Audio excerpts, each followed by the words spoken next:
Bismillahirrahmanirrahim. Assalamualaikum warahmatullahi wabarakatuh. Sebelumnya, perkenalkan nama saya Muhammad Zulfikar, NIM 193111201 dari kelas PAI 5F. Nah, di sini saya akan membahas mengenai sejarah. Nah, sebelumnya, sejarah sendiri merupakan suatu peristiwa yang telah terjadi pada masa lampau yang memiliki urutan peristiwa sendiri-sendiri. Nah, di sini saya akan memfokuskan sejarah pada bagian sejarah perkembangan dan peradaban Islam di Asia dan Eropa khususnya. Nah, kan pasti banyak kan penjelasannya mengenai sejarah di Asia, Eropa dari pada waktu dahulu sampai sekarang. Nah, di sini saya akan memfokuskannya pada suatu peristiwa sejarah yang sangat menarik dan memiliki pengaruh yang sangat besar pada perkembangan khususnya perkembangan agama Islam, di mana yaitu peristiwa Perang Salib. Nah, pasti teman-teman masih penasaran kan perang salib itu yang seperti apa? Nah, sebelumnya kita bahas dulu sejarah kebudayaan Islam. Seperti yang kita ketahui bahwasanya sejarah kebudayaan Islam adalah suatu pembahasan mengenai apa yang pernah terjadi dan berkembang pada peradaban agama Islam pada zaman dahulu hingga sampai pada zaman sekarang. Pada khususnya para pemuda sejarah lebih mengaitkannya pada masa lalu. Ya, mesti banyak yang terngiang-ngiang mengenai masa lalu ya teman-teman. Ya seperti itulah sebuah masa lalu yang memiliki sebuah ringkasan cerita dan sebuah memori serta suatu yang memiliki hikmah di dalamnya sehingga dapat kita pelajari sebagai satu bentuk pembelajaran sampai dan untuk waktu saat ini dan kedepannya. Nah, langsung saja ke pembahasan mengenai sejarah Perang Salib. Untuk yang selanjutnya bisa simak video yang selanjutnya.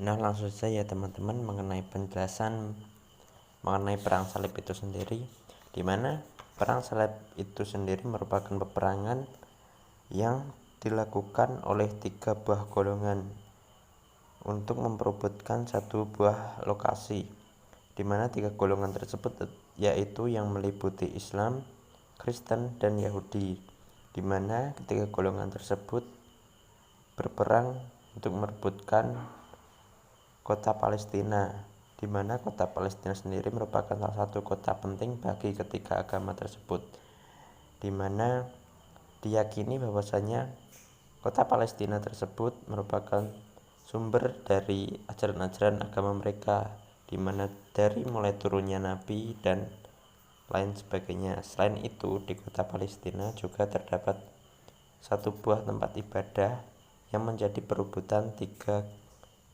ajaran agama tersebut, di mana yaitu Masjid Al-Aqsa, di mana merupakan satu buah tempat yang menjadi perebutan dari ketiga agama tersebut, di mana Perang Salib itu sendiri berlangsung lebih dari 6 abad atau kurang lebih 600 tahun lamanya, sehingga peperangan yang terjadi merupakan suatu bentuk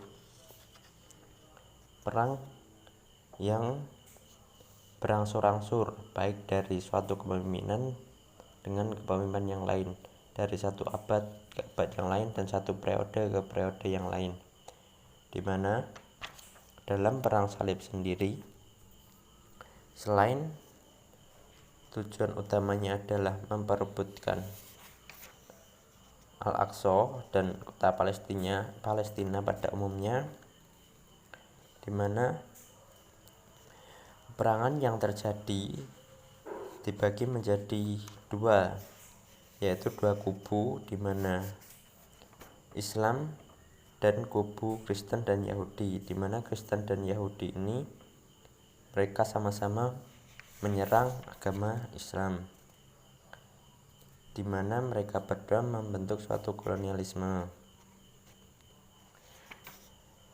Selain dari faktor mengenai wilayah Palestina, terdapat beberapa faktor yang melatar belakangi mengenai adanya perang salib, di mana yang pertama mengenai faktor sejarah, di mana perang salib itu sendiri terjadi kurang lebih pada tahun 1071 Masehi, di mana perang tersebut dimulai ataupun memiliki suatu sejarah adanya persekutuan antara agama Islam pada zaman dahulu dengan agama Kristen Yahudi dalam perebutan wilayah yang menjadi tempat ataupun kepercayaan yang sangat besar, yaitu Palestina. Kemudian yang kedua yaitu faktor agama, di mana perang salib sendiri dikatakan salib karena pada saat melakukan peperangan, kaum Kristen menggunakan tanda salib sebagai suatu bentuk lambang kepercayaan agama mereka. Dan faktor agama ini merupakan salah satu faktor penting di mana tiga golongan tadi memiliki kepercayaan yang kuat mengenai agama mereka masing-masing. Selain itu, dalam perang salib ini dipercayai bahwasanya mereka berjuang dan memperebutkan surga sebagai hasil dari perang tersebut. Kemudian juga terdapat faktor sosial ekonomi, di mana pada zaman dahulu bangsa Eropa sendiri mengalami krisis ekonomi dan sosial mereka, di mana yang mengalami masa keterpurukan. Daripada abad tersebut, mereka melakukan perang melawan umat Islam dan memperebutkan kota Palestina, bertujuan untuk memperoleh kekuasaan dan sumber pangan serta ekonomi yang terdapat di Palestina itu sendiri. Sehingga ekonomi di bangsa Eropa sendiri mengalami peningkatan setelah adanya perang salib. Dalam buku yang ditulis oleh Sulasman dan Suparman sendiri, perang salib dibagi menjadi 8 periode. Namun di sini saya tidak akan membahas mengenai periode tersebut karena mengingat bahwasanya perang salib ini berlangsung sangatlah panjang dan bertahun-tahun, bahkan beratus-ratus tahun, sehingga penjelasannya akan begitu panjang. Dan di sini saya akan lebih menyoroti kepada dampak dari perang salib itu sendiri, di mana perang salib dimenangkan oleh umat Islam, di mana pada kekuasaan Salahuddin Al-Ayyubi dan pada masa dinasti Ayyubiyah.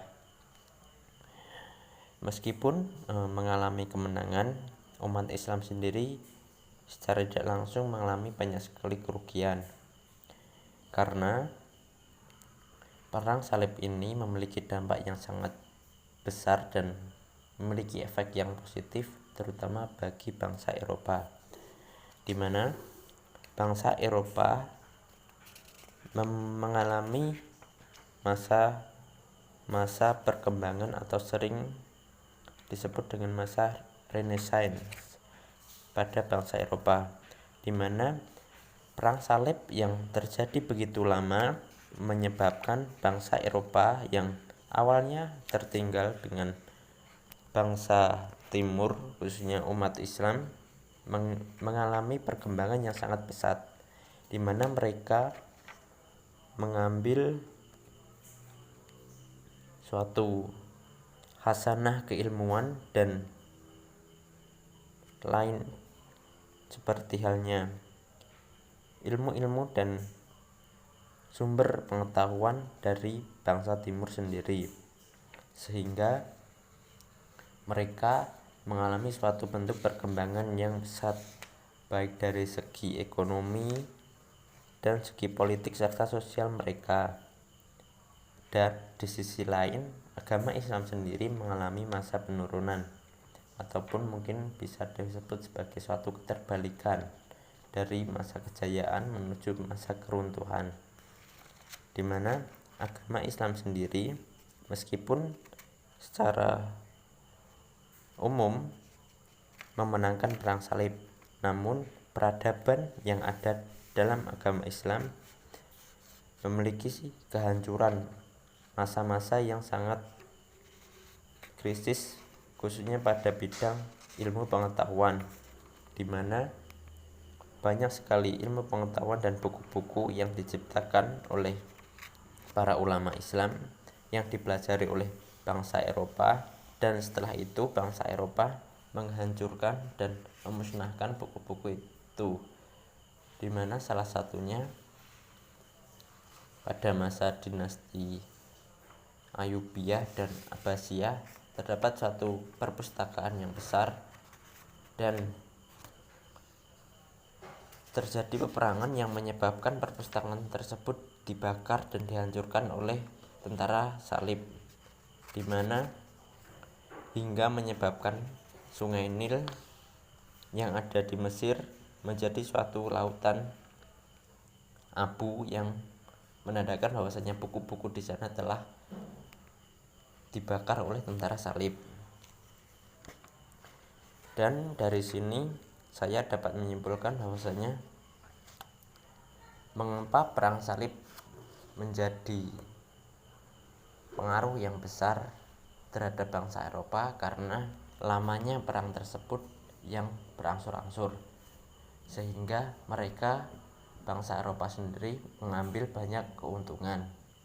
Dan yang dapat kita ambil dari adanya perang salib ini adalah di mana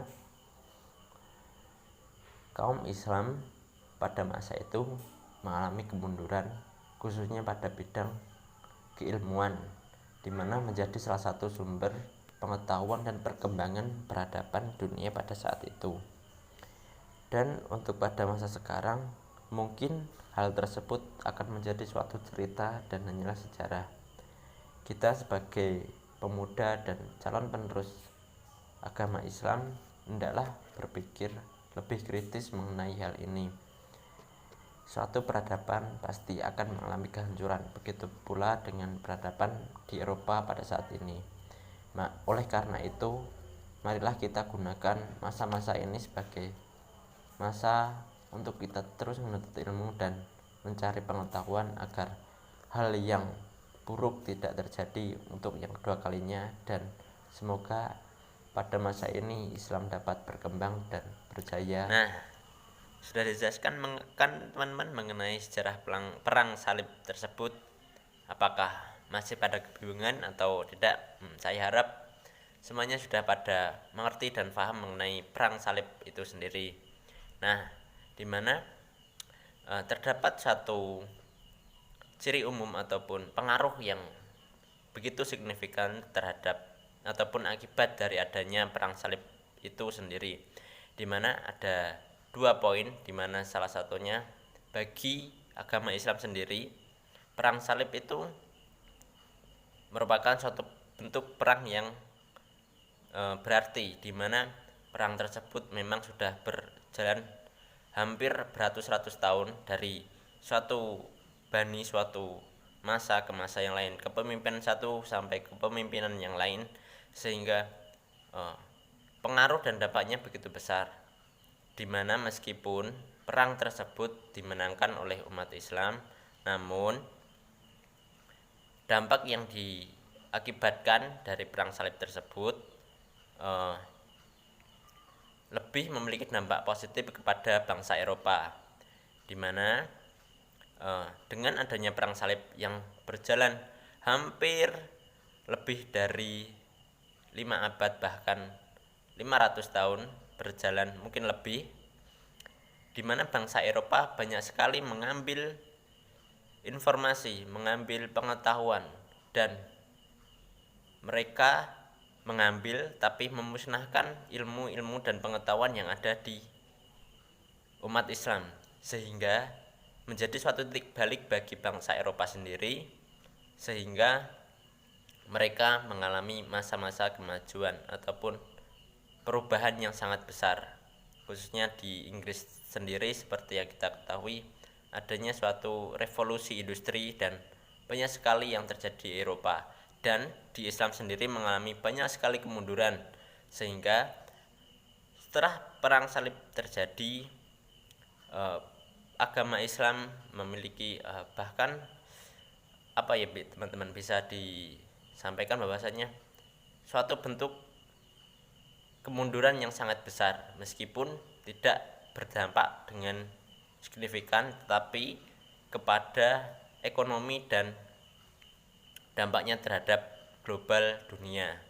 Nah, mungkin begitu teman-teman dari simakan video yang telah disampaikan oleh saya, dan semoga nambah pengetahuan serta dapat teman-teman pahami dengan baik dan dapat menjadi suatu pembelajaran agar hal yang baik dapat terus kita lakukan dan hal yang buruk dapat kita tinggalkan. Sebelum saya tutup di sini, akan sedikit saya sampaikan bahwasanya sejarah itu pasti akan berulang. Kemajuan pasti ada kemunduran. Nah, kita mungkin saat ini kita tidak tahu apakah kita ataupun Islam sendiri berada di masa kemajuan ataupun kemunduran. Dan sebab utama suatu kemunduran peradaban adalah harta. Harta, dan harta, di mana kekayaan dapat menyebabkan suatu kemunduran khususnya peradaban dan juga diri kita sendiri. Oleh karena itu, tetap kejar dunia, tapi jangan lupa untuk mengejar akhirat. Terima kasih. Wassalamualaikum warahmatullahi wabarakatuh.